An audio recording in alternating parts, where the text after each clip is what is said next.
Muslims come up to Christians and they say to Christians, hey, show me where it says in the Bible Jesus calls himself God. Like Hashim did to that brother there. He said, show me where Jesus calls himself God. So they've created a standard about our religion. We need to show clear evidence, ladies and gentlemen, that something that we believe is fundamental can be found in the Bible. Great. Now let's reverse that logic and see if Islam can stand up to it. Because the Quran teaches that you shouldn't use hadiths. But Muslims use hadiths all the time. Let me give you an example, ladies and gentlemen. In Surah 7, Ayah 185, we read the following. Do they see nothing in the government of the heavens and the earth and all that Allah hath created?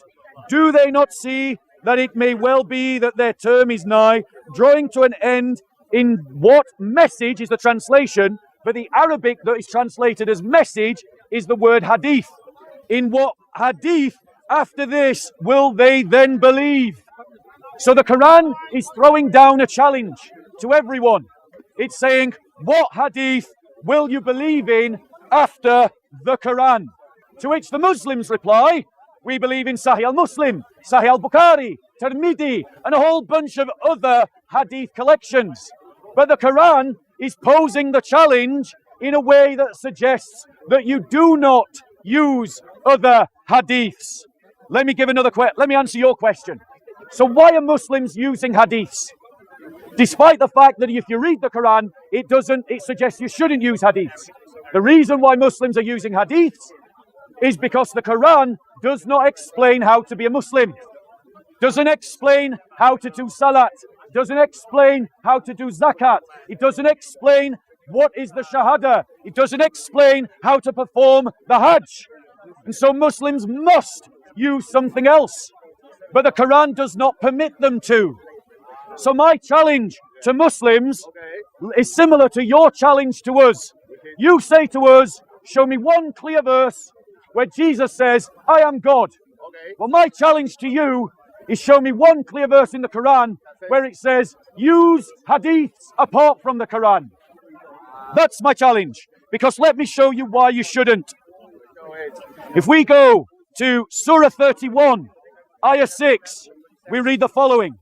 But there are among men those who purchase idle tales without knowledge or meaning to mislead men from the path of Allah and throw ridicule on the path of Allah.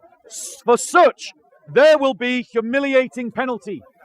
The hadiths are stories that are made centuries after Muhammad died and was buried. The collection of Sahih al-Bukhari is 2 centuries after Muhammad. Sahih al-Muslim, 2 centuries after Muhammad. The hadith collections, as they go forward in time, grow in number. Why do they grow in number? Because they were being made up. And so the Quran is warning about those who purchase idle tales without knowledge.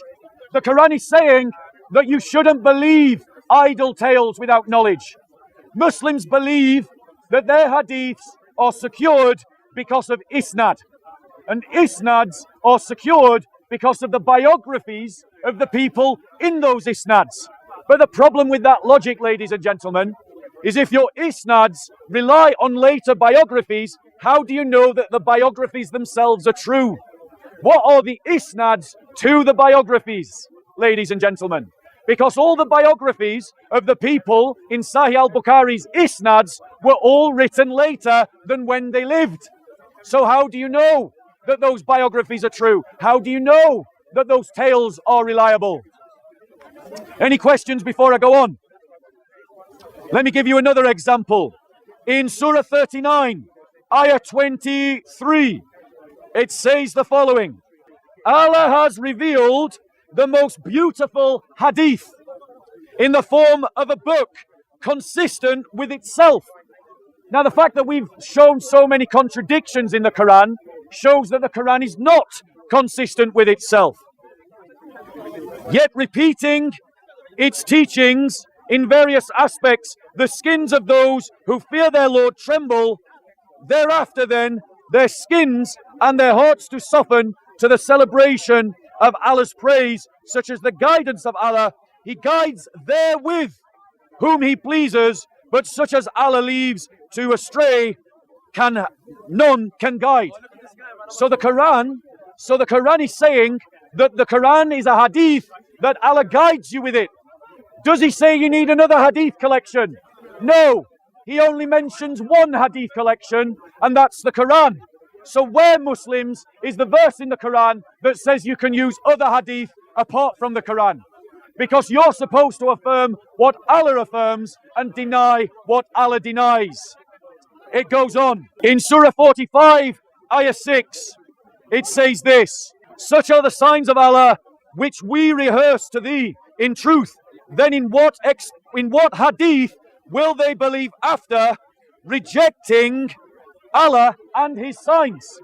The word signs is also the word ayahs. So Allah is saying, what other hadith will you believe in? He's challenging Muslims. He's suggesting to you that there are no other hadiths to believe in except the hadith of the Quran. So Muslims, where is the verse in the Quran that says that you can use hadiths? Let's look at another verse of the Quran.